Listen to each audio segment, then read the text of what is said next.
Hello all, welcome back to my channel RK wealth. నేను మీ స్వప్న Ravikanth, financial educator and coach. ఈ రోజు very important topic and చాలా small topic about mutual fund. How does it work? ఓకేనా? అందరూ mutual funds లో invest చేయాలి అని అనుకుంటారు, కానీ దాని గురించి తెలుసుకోవడానికి ఇప్పుడు మనం నేర్చుకుందాం. సో మ్యూచువల్ ఫండ్స్ ఎప్పుడైనా ఇన్వెస్ట్ చేసినప్పుడు అది ఎక్కడ ఇన్వెస్ట్మెంట్స్ అవుతున్నాయో మీకు తెలుసా? అది ఎలా అవుతుందో, ప్రాసెస్ ఎలా ఉంటుందో మీకు తెలుసా? సో ఇప్పుడు తెలుసుకోండి. మనం ఇన్వెస్టర్స్ మనందరం కలిసి ఒక కంపెనీలో ఇన్వెస్ట్ చేయాలంటే మన దగ్గర ఉన్న మనీ సరిపో.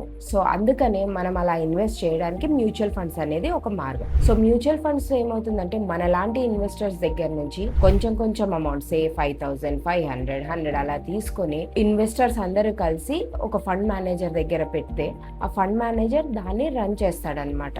అవి సెక్యూరిటీస్ లో ఇన్వెస్ట్ చేసుకొని మనకు రిటర్న్స్ జనరేట్ చేసి క్లయింట్ గానీ ఇన్వెస్టర్ గానీ ఇస్తారు. ఇది ప్రాసెస్ ఆఫ్ మ్యూచువల్ ఫండ్స్. ఇలా వర్క్ అవుతుంది అనమాట మ్యూచువల్ ఫండ్స్ అనేది. ఇన్వెస్టర్స్ దగ్గర నుంచి మనీ పూల్ చేసి ఒక ఫండ్ మేనేజర్ దగ్గరికి వెళ్తే ఆ ఫండ్ మేనేజర్ దాన్ని సెక్యూరిటీస్ లో ఇన్వెస్ట్ చేస్తారు. ఆ సెక్యూరిటీస్ నుంచి వచ్చిన రిటర్న్స్ ని మళ్ళీ క్లయింట్ కి పంపిస్తారు. So this is how mutual fund will work. So దీని గురించి ఇంకా మనం డీటెయిల్ గా తెలుసుకుందాం మన నెక్స్ట్ వీడియోలో. Thank you.